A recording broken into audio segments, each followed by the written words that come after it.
Now that we've gone completely through the controller that our scaffold created for us, one question that may come in your mind is if you're doing this from scratch, so in other words, if you didn't use a scaffold, would you use this same process? And the answer is sometimes.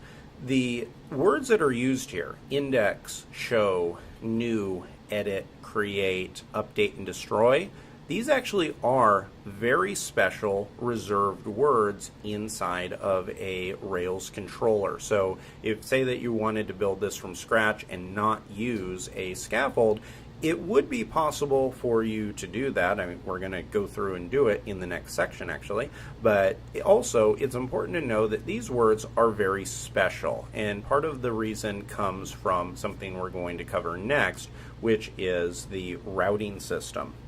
So here, if I open up routes, you can see that I have resources blogs.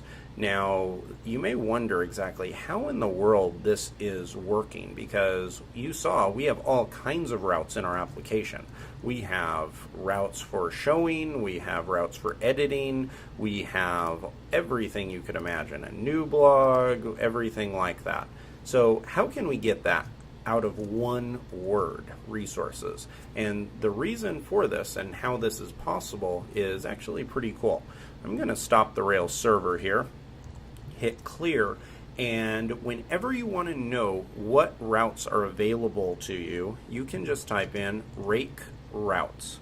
And this is in the terminal. Make sure that you're at the root of the application, just in case you're wondering if you are. Type in ls and you'll be able to see your gem file, app directory, everything like that. So assuming you're there, now you can type in rake routes, and this is going to find all the routes in your system. As you can see right here, you may be a little bit confused because look at this. We only have one route, right? Not quite. Resources is a very special word in Rails. Resources is something relatively new. It's been available for a few years, and what it does is it encapsulates all of the popular routes that applications use. So just like you saw how we have all kinds of special words like index, show, new, edit, and create, and all of those are actually very special words and special processes in a process called RESTful routing, which means that we have specific standardized names for our routes, and that's what resources does right here. So resources, even though it looks like one route, actually contains all of these routes. So this is something I find very helpful. So right here you can see that we have all of these items. We have index, create, new, edit, show, update. We have two versions of update, which we'll get into later, and then destroy.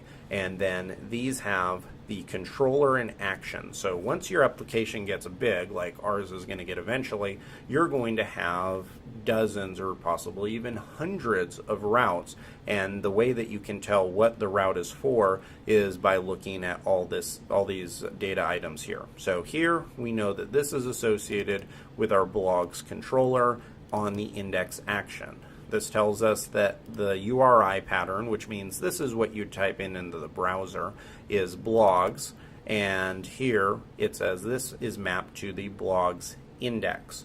And the prefix over here is pretty cool. What this is it gives us the ability to have special methods that are auto-generated from Rails for us. So we have a method called blogs, and it's called prefix because it's really blogs path, and what this is going to do is call the index action path right here, and it's going to say if we put this inside of a link in the view, then it's going to direct right to this URI pattern. This is the same as say you were building out an HTML website and you wanted to put a URL inside of a link. This is the exact same thing, but Rails gives you the ability to actually use method calls, and that's what these all do. Not all of them have it, as you can see, and the reason for that is because a few of these you don't want routes for. So update This is something that happens behind the scenes. Create happens behind the scenes. New is how you get your new form. Edit is how you get the edit form. Now there's a few other things, and routing is pretty complex, so I'm not going to limit our conversation with this, just kind of this is our only tutorial. We're going to be going through routes quite a bit so that you can familiarize yourself with them.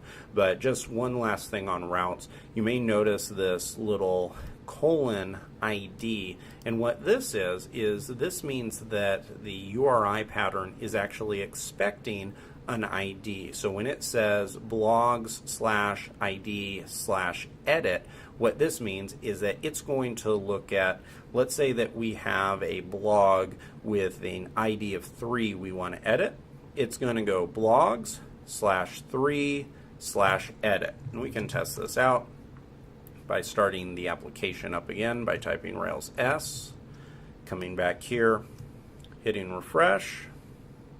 And now if I click edit, now this one says blogs 4 edit.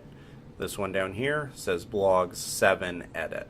Same thing on show. It's looking for these parameters. So what the routing system does is it has all of those items preset. It knows when it's supposed to look for that ID, and then it knows to map that to these items.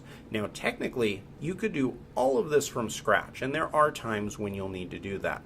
Whenever you need to, say, implement a custom action or something like that, then you won't be able to simply use resources. You'll have to put the custom action in, and we are going to do that later on in the course. But that is how routing is implemented in Rails.